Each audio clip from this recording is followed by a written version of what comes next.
Hello friends, I Ritu welcome you on my YouTube channel. आज मैं बात करूंगी मीठा नीम के पौधे के बारे में। इसे हम कड़ी पत्ता भी कहते हैं। ये मेरा पौधा करीब 2 साल पुराना है। पहले साल तो इसकी ग्रोथ अच्छे से हुई और लास्ट ईयर भी ग्रोथ हुई, बट कुछ खास नहीं। फिर मेरी मदर इन लॉ ने एक ऐसा फर्टिलाइज़र बताया जिसे यूज़ करने के बाद देखिए अब कितनी अच्छी ग्रोथ निकल के आई है। तो मैं आज आपके साथ वही फर्टिलाइज़र शेयर करूंगी और बात करेंगे कुछ इसकी समर केयर के बारे में। ये एक समर ग्रोइंग प्लांट है। ये सभी इंडियन फैमिलीज़ में बहुत ही इम्पॉर्टेंट है, जो सबके घर में होता है। जहाँ ये ज़मीन पे लगा होता है वहाँ तो ये बहुत अच्छे से फ्लरिश करता है, मगर जब हम इसको गमले में लगाते हैं तो कई दिक्कतें आती हैं। कभी लीव्स झड़ जाती हैं तो एक डंडा सा बन जाता है, या कभी इंसेक्ट्स या पेस्ट का अटैक हो जाता है। ये हमारे किचन में एक इम्पॉर्टेंट इंग्रेडिएंट है। साथ ही इस पौधे के मेडिसिनल वैल्यूज़ भी बहुत हैं। तो पहले बात कर लेते हैं इसकी सनलाइट रिक्वायरमेंट के बारे में। ये एक सन लविंग प्लांट है। इसको करीब 3 से 4 घंटे की धूप चाहिए होती है, प्रेफरेबली मॉर्निंग या इवनिंग की। दोपहर की तेज़ धूप से इसकी लीव्स पे बर्निंग हो सकती है, तो उससे इसे बचाएं। वाटरिंग की बात करें तो इसको पानी रोज़ देना होगा।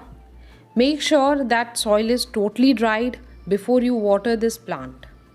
ओवर वाटरिंग इसको पसंद नहीं है, बट सॉइल में थोड़ा मॉइस्चर बना रहे तो अच्छा रहेगा। इसकी रूट्स बहुत सेंसिटिव होती है, जिसमें फंगस लगने के ज़्यादा चांसेस रहते हैं, तो वाटरिंग का ध्यान रखना। सॉइल इसकी वेल ड्रेन्ड होनी चाहिए।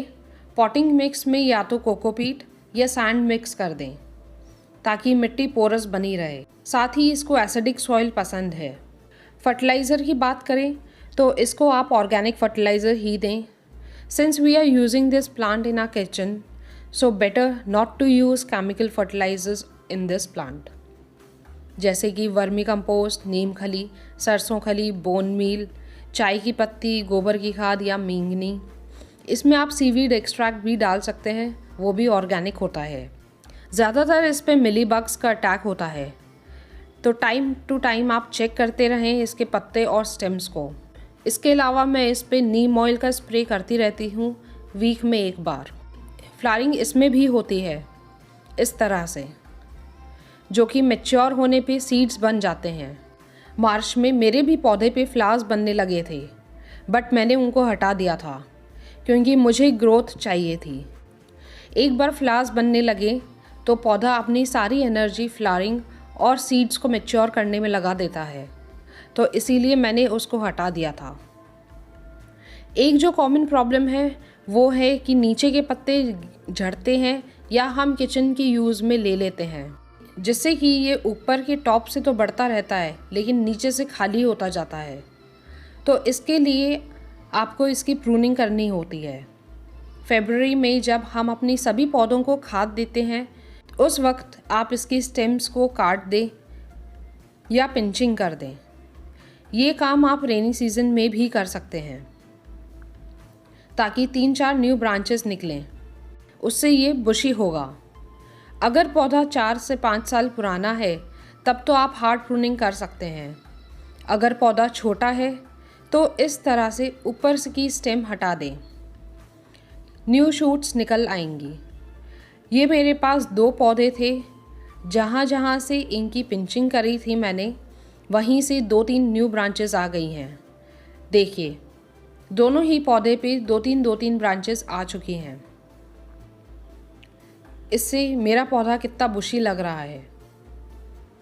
ये जो नीचे से एक और स्टेम आ रही है उसे भी मैंने ऊपर से पिंच कर दिया था। अब फ्यूचर में यहाँ से भी 2 से 3 ब्रांचेस आ जाएंगी। सिर्फ टिप्स से आपको न्यू लीव्स जहाँ से आती हैं वहीं से हटाना है।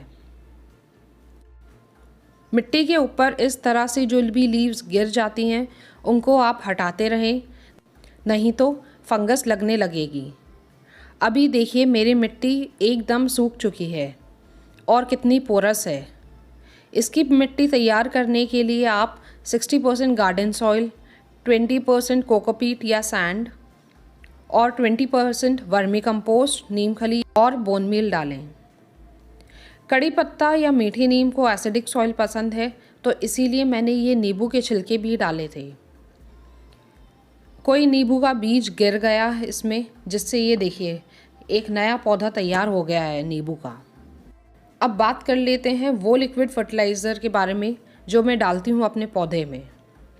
ये है खट्टा दही। मैंने इसको एक रात के लिए रख दिया था ताकि ये अच्छे से खट्टा हो जाए। आपके पास खट्टी छाछ है तो आप वो भी यूज़ में ले सकते हैं। हमको सिर्फ ये 1 स्पून ही लेना है। मैंने इसको अभी 8 इंच के गमले में लगाया हुआ है, तो पॉट और प्लांट का साइज़ के हिसाब से ही हमको फर्टिलाइज़र देना है। अभी इस दही में गांठें हैं तो मैं इसको छान लूँगी। ये मैंने 1 गिलास पानी लिया है, इसमें छान लूँगी।